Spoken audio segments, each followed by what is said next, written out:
Bibili na tayo ng ingredients.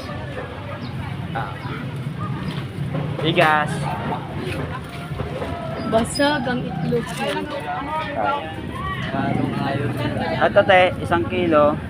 Tapos, yung unggoy, 1 kilo rin. Saka ito, ha? Pagsamahan. Bali 2. Yung ganyan pa nga po na 8 ounce, te.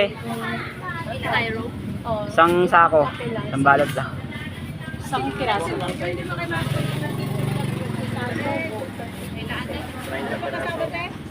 Ganito, ganyan. Meron na kayong ano? Fried garlic. Magkano yan? Mahal naman. Ay. 1 kilo.